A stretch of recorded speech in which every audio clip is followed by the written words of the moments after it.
Juro que no tenía ni idea. Ni la más mínima sospecha. Habíamos llegado a los 10 años. Una década completa. Yo pensaba que éramos esa pareja, aburridos, quizá, pero sólidos. Sin fuegos artificiales, pero tampoco bombas. De verdad creía que estábamos juntos en esto. Así que cuando digo que lo que pasó después me atropelló como un autobús, lo digo en serio. Mi esposa, Lucía, y yo nos conocimos en la universidad en Salamanca. Ella era brillante, ambiciosa, siempre la primera en levantar la mano. Yo era el tipo sarcástico del fondo que igual sacaba sobresalientes. Éramos opuestos, en el sentido clásico, pero funcionábamos. Al menos, yo pensaba que sí. 10 años después, había preparado esta fiesta de aniversario durante semanas. Alquilé el salón superior de un restaurante italiano encantador en el centro de Madrid. Contraté a un pequeño trío de jazz. Incluso convencí a su padre, un bombero jubilado que apenas sale de su sillón en León, para que viniera. Había unas 80 personas allí. Nuestras familias, compañeros de trabajo, amigos más cercanos.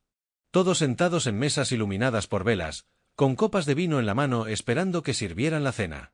Yo estaba delante, con una copa de cava, listo para dar mi brindis. Y entonces Lucía me ganó de mano.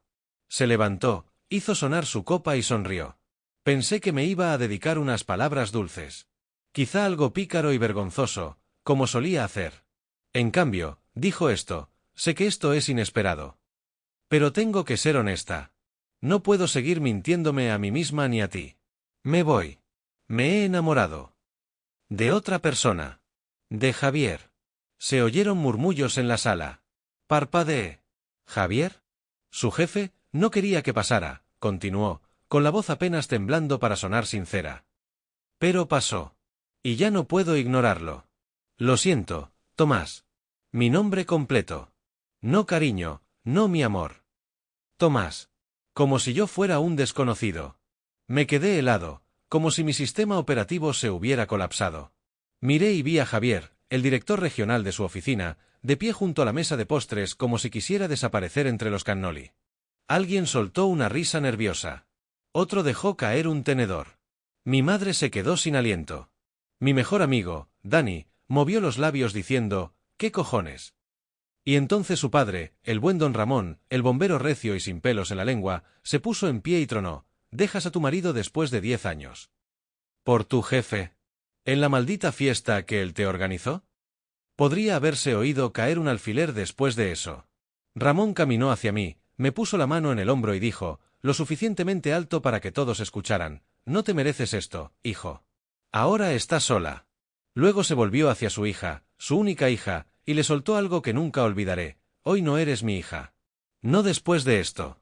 El rostro de Lucía se derrumbó. Parecía en shock. Como si de verdad no esperara que la gente se enojara con ella. Javier intentó acercarse para apoyarla, pero Ramón le lanzó una mirada que podría cortar vidrio, y el cobarde se echó atrás. No lloré. No entonces. Creo que estaba demasiado aturdido. Simplemente. Me fui. Ni siquiera había llegado al aparcamiento cuando Dani me alcanzó. No dijo nada, solo me tendió un botellín de orujo y se sentó a mi lado en el bordillo mientras bebía. Detrás de nosotros, todavía se escuchaban los gritos. Copas chocando. Sillas arrastrándose. La voz de Lucía, suplicante, rompiéndose. Era un caos. Y yo no tenía ni idea de que eso era solo el comienzo. Porque durante los siguientes 7 meses, la fantasía perfecta de Lucía se derrumbaría, pedazo a pedazo. Y yo ni siquiera tendría que mover un dedo. La fiesta fue un sábado. El lunes por la mañana, toda la oficina ya lo sabía. No sé exactamente cómo se filtró tan rápido, quizá alguien publicó algo, quizá el propio Ramón lo contó en el bar a sus antiguos compañeros del parque de bomberos. Todo lo que sé es que, para las 9 de la mañana, los nombres de Lucía y Javier ya eran tendencia. En el Slack de la empresa. Déjame retroceder un poco. Lucía trabajaba en marketing en una empresa tecnológica de tamaño medio. Javier, el hombre por el que destrozó nuestro matrimonio, era su jefe directo. Su jefe casado. Con 2 hijos y un perro labrador llamado Elvis. Un tipo con un perfil de LinkedIn que parecía salido de una charla TED sobre liderazgo mientras desviaba fondos por debajo de la mesa. Claro que nada de esto me lo contó Lucía. No me llamó después de la fiesta. Ni un solo mensaje. Ni siquiera para pedirme disculpas de nuevo. Me enteré por Dani. Me llamó el lunes después de la fiesta, apenas podía hablar de la risa. Tío, no te vas a creer lo que está pasando en su oficina ahora mismo. Al parecer, el Departamento de Recursos Humanos no tenía ni idea del affair.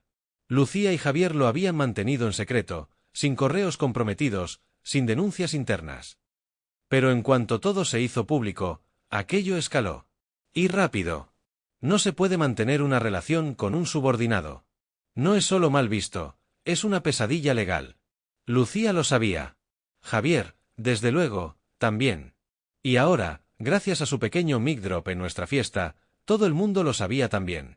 El miércoles, la empresa inició una investigación interna. Lucía fue apartada temporalmente. A Javier le dijeron que trabajara desde casa indefinidamente. Que en jerga corporativa significa, estamos armando tu finiquito, espera sentado. El viernes, escuché que la mujer de Javier lo había echado de casa. Pidió el divorcio la semana siguiente. Lucía se mudó con él. Brevemente. Su nidito de amor duró exactamente 17 días. 17. Dani y yo los contamos. Por lo que pudimos reconstruir, y lo admito, los dos seguimos el drama como si fuera una serie de Netflix. Lucía se dio cuenta rápido de que vivir con Javier no era todo champán y velas. Él estaba estresado. Iracundo. Paranoico. Le gritaba constantemente. La acusaba de arruinarle la vida cada vez que ella intentaba hablar de sentimientos. Le soltó que él no se había apuntado a esto. Como si ella lo hubiera obligado a engañar a su esposa. La ironía. Lucía pensaba que estaba cambiando a mejor. Cambiando a Tomás, el tipo que fregaba los platos sin que se lo pidieran y pasaba los domingos arreglando la cisterna de su madre, por un pez gordo con traje. Pero lo único que consiguió fue un mediocre resentido con una carrera en ruinas y una exmujer con un abogado muy bueno. A las 3 semanas, Javier le pidió que se fuera. Lucía intentó volver con sus padres. Le dijeron que no. Su padre ni siquiera contestó el teléfono. Su madre le dijo que estaba decepcionada más allá de las palabras. Así que empezó a saltar de sofá en sofá. Se quedó un tiempo con una compañera de trabajo. Luego con una amiga de la universidad. Luego con otra. Me escribió finalmente, 4 semanas después de la fiesta. Un solo mensaje: he cometido un error. Me quedé mirando ese mensaje durante 10 minutos enteros antes de responder. Escribí, lo sé. Luego apagué el móvil, me serví un whisky y sonreí por primera vez en un mes. Porque esa fue solo la primera grieta en su fantasía. Y lo que vino después fue una implosión hermosa. Para la 5ª semana, ella ya estaba en modo boomerang. Lucía no solo mandó un mensaje. Mandó muchos. La mayoría vagos, anzuelos emocionales. Ya sabes, de esos que dicen, he estado pensando mucho últimamente. ¿Podemos hablar algún día? Solo hablar. Echo de menos la estabilidad. Estabilidad. No dijo que me echara de menos a mí. Echaba de menos poder respirar en una vida que todavía no había quemado. No le contesté ninguno. Al principio. Estaba jugando a largo plazo, y créeme, nada en el mundo se siente más poderoso que el silencio que le das a alguien que pensó que podía romperte. Pero entonces hizo algo que no esperaba. Se presentó en mi casa. Era un jueves por la tarde. Yo acababa de volver de correr cuando vi su pequeño Peugeot azul aparcado en la acera. Al principio pensé que era un invitado de un vecino. Hasta que vi la figura encorvada en el asiento delantero. Parecía destrozada. Ojeras. El pelo recogido en un moño desordenado, pero no de los bonitos de Instagram, sino del hace 2 días que no me lo lavo. Bajó lentamente del coche, con una bolsa de papel y un café como ofrendas de paz. Abrí la puerta pero no me aparté. Ella sonrió, suave, insegura. Hola. Asentí. Hola. Levantó la bolsa. He traído ese bizcocho de calabaza que te gusta. Y café. Me acordé de que siempre necesitabas un empujón a esta hora. No dije nada, Tomás, empezó, con la voz ya quebrándose. No sé ni por dónde empezar. Pero sé que tengo que intentarlo. No lloró todavía. Solo ojos vidriosos y esa pausa dramática que usan las personas como ella cuando esperan que tú rellenes el silencio sintiéndote culpable. He cometido el peor error de mi vida, dijo. Te hice daño. Le hice daño a todos. Y pensé que hacía lo que me hacía feliz. Pero era todo mentira. Javier. Lo nuestro, lo que fuera.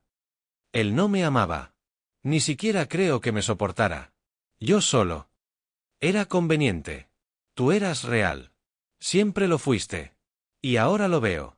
Incluso dio un paso adelante como para abrazarme. Como si creyera que un discurso lloroso y un pastelito bastarían para que yo me derrumbara. Fue entonces cuando la detuve. Salí al porche, cerré la puerta detrás de mí y dejé que sus palabras flotaran en el aire un segundo. ¿Te acuerdas de lo que dijiste en nuestra fiesta de aniversario?, le pregunté. Sus labios se entreabrieron. Tomás, por favor, dijiste que tenías que ser honesta, proseguí. Que no podías seguir mintiéndote. Y que estabas enamorada de otro. Sus ojos se clavaron en el suelo. No solo me heriste. Me humillaste. Delante de nuestras familias. No. No creo que lo sepas, continué. Porque si lo supieras, no estarías aquí, en mi porche, esperando un final feliz como si esto fuera una comedia romántica. Y no el incendio que tú misma provocaste. Finalmente, rompió a llorar. No he venido a suplicar, mintió, con la voz temblando. Solo quería asumir mi responsabilidad. Ver si quedaba alguna parte de ti. Que aún creyera en nosotros. Me apoyé en la barandilla del porche. La dejé retorcerse en su incomodidad. Y entonces le di exactamente lo que había venido a buscar. No cierre. No perdón. Esperanza. Esa cuerda que parece una salvación. Justo antes de que la cortes, puedes entrar, le dije, muy serio. Su cara se iluminó. ¿De verdad? Sí, asentí. Puedes entrar. Cenar conmigo. Ponernos al día. Vi cómo su corazón se recomponía en sus ojos. Cómo recogía los pedazos como si nada hubiera pasado, abrazándolos contra su pecho. Y entonces, despacio, sonreí. Es broma. El color desapareció de su rostro. Puedes quedarte el café, añadí, entrando en casa y cerrando la puerta en su cara. Ahora lo tomo sin traición. Clic. Cerradura. Ni siquiera miré por la ventana para ver su reacción. No hacía falta. 10 minutos después, Dani me mandó un mensaje. Ha salido derrapando como en una película de Fast and Furious, pero al parecer lloraba tanto que casi se lleva por delante un contenedor. Y sí. Se sintió bien. No porque sea cruel, sino porque por una vez, ella se sintió pequeña. Por una vez, yo tenía el control del relato. Pero su historia aún no había terminado de desmoronarse. Porque estaba a punto de perder algo más doloroso que el amor.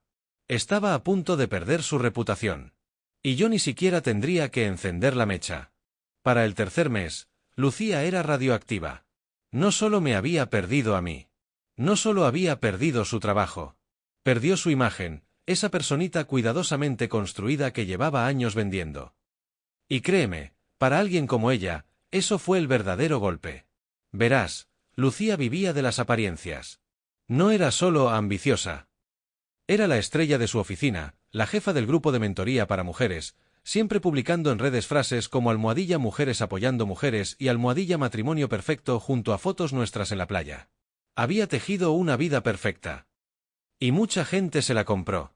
Lo había escuchado de compañeros e incluso familiares. Sois la pareja que todos envidian. Ya. Luego montó su pequeño espectáculo público. Y dinamitó nuestro matrimonio. Las secuelas no fueron inmediatas, pero se colaron por las grietas como el agua que se esconde bajo el papel pintado. Todo empezó en Facebook. Una amiga en común, que había estado en la fiesta, publicó un estado críptico. Es increíble ver cómo hay gente que lo arruina todo por un tipejo en pantalones de pinzas. Esa publicación se llenó de me gusta. Los comentarios eran un baño de sangre. La historia empezó a correr. Primero como susurros, luego como pantallazos y versiones torcidas del cuento original. Pero la esencia siempre era la misma, dejó a su marido por su jefe. En su propia fiesta de aniversario. Y cuando la gente lo supo, se volvieron contra ella. Los grupos de WhatsApp donde estaba, la expulsaron. La clase de yoga de los jueves, dejó de recibirla. Incluso las mamás de Lampa, que antes la trataban como a una reina, empezaron a cancelarle las quedadas para sus hijos. Porque sí, para colmo, Javier fue despedido. Al parecer, en la investigación la empresa encontró motivos para echarlo con causa. Lucía intentó hacerse la víctima. Publicó un largo y ridículo comunicado en Instagram sobre su salud mental, sobre cómo no se sentía vista, y como las mujeres son castigadas más que los hombres cuando son infieles. No sé qué le hizo pensar que esa era una buena idea. Pero Internet no estuvo de su lado. Humillaste a tu marido delante de toda la familia. Asúmelo. Poner los cuernos no es una respuesta al trauma. No te enamoraste.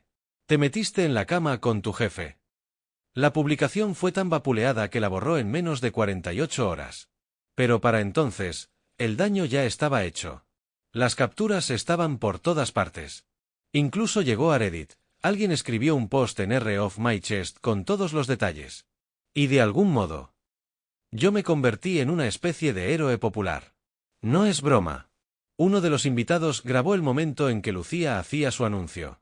No todo, pero sí un clip de 45 segundos donde se la veía de pie diciendo "me voy" y la brutal respuesta de su padre, "hoy no eres mi hija". El vídeo llegó a TikTok. Más de 2 millones de visitas en 3 días. La gente adoraba a Ramón. Lo llamaron Papá Bombero. Decían que merecía su propia serie. Hasta hicieron un meme suyo con casco de bombero y la frase, "apagando fuegos". Y quemando mentiras. Yo no pedí nada de esto. No publiqué nada. No comenté nada.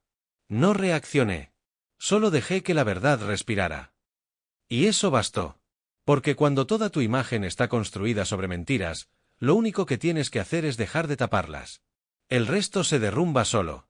Mientras ella implosionaba, rogándole al mundo que volviera a estar de su lado. Yo reconstruía el mío. Tranquilo. Paso a paso. Y todavía le quedaba una última sorpresa. Una que llevaba mi nombre en la escritura. Para el 7º mes, yo ya tenía todo lo que ella siempre quiso. Y nada llevaba su nombre. Déjame explicarte. Mientras Lucía se desmoronaba, perdiendo entrevistas de trabajo, quedándose sin amigos, dejando mis correos sin respuesta, yo estaba sanando. Tranquilo. Intencional. Cambié de terapeuta. Volví a entrenar en serio, no solo a correr con rabia. Cerré todas mis redes sociales.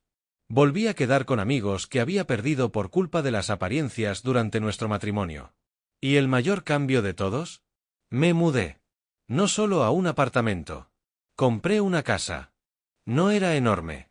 Pero era mía. 3 dormitorios. Un despacho. Un jardín con espacio para una barbacoa y una hamaca. Un lugar que podía pintar como quisiera. Una cocina donde cocinar sin que alguien me dijera que usaba demasiado ajo. Dani me ayudó con la mudanza. Esa primera noche, en el porche, abrió una cerveza y dijo, "Tío, pareces alguien que acaba de escapar de una secta". Y no se equivocaba. Lucía había pasado tanto tiempo controlando la imagen de nuestra vida que yo no me había dado cuenta de cuánto había encogido para caber en ella. La casa era un reset. Total. Nuevos muebles, nuevas rutinas, nuevas cerraduras. Hasta mi abogado finalizó el divorcio mientras yo desempacaba cajas. Ella ni siquiera lo impugnó. Quizá ya no tenía fuerzas. O quizá aún creía que podría recuperarme. Lo intentó, una última vez. Era un jueves de mediados de octubre. Las hojas ya cubrían las aceras. Yo estaba en el porche, regando una maceta rebelde, cuando la vi subir por el camino. Lucía. No parecía rota ni dramática. Solo. Normal. Vaqueros, sudadera con capucha, el pelo recogido. Sin maquillaje. Llevaba una carpeta en una mano y una bolsa en la otra. No dije nada hasta que llegó al escalón. «Hola, Tomás», dijo. Levanté una ceja. «No debería saber dónde vivo». Sonrió débilmente. «El mundo es pequeño. Tu primo subió una foto de tu jardín a Facebook». Reconocí la valla. Hice una nota mental para regañar a mi primo más tarde. «No vengo a causar drama», continuó. «Ni siquiera pido nada. Solo quería devolverte unas cosas. Y darte esto». Me alargó la carpeta. Dentro había fotos antiguas. Cartas.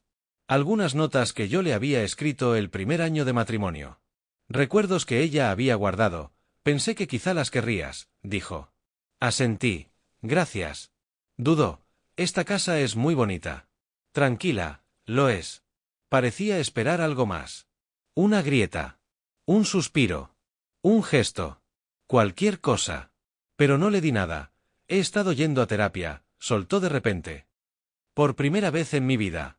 He intentado entender por qué saboteé todo. Creo que tenía miedo. Pensé que necesitaba más. Algo emocionante. Algo diferente. Pero yo. Levanté la mano para detenerla. Lucía, le dije, con suavidad, no tienes que explicarlo. Se quedó sorprendida. Hiciste lo que hiciste. Te fuiste. Dijiste que era lo que necesitabas. Está bien. Pero yo no te debo perdón. Ni cierre. Ni amistad. Tragó saliva. Así que... ¿esto es todo? Miré a mi alrededor. Mi porche. Mi casa. Mi nueva vida. Esto es todo. Asintió lentamente. Dejó la bolsa en el escalón. Ahí hay algunos de tus viejos libros. Y la bufanda que tu madre te tejió. Asentí de nuevo. Se dio la vuelta para marcharse. Por un segundo, se detuvo al final del camino como esperando que yo la llamara. No lo hice. Esperé a que entrara en el coche, lo arrancara y se fuera.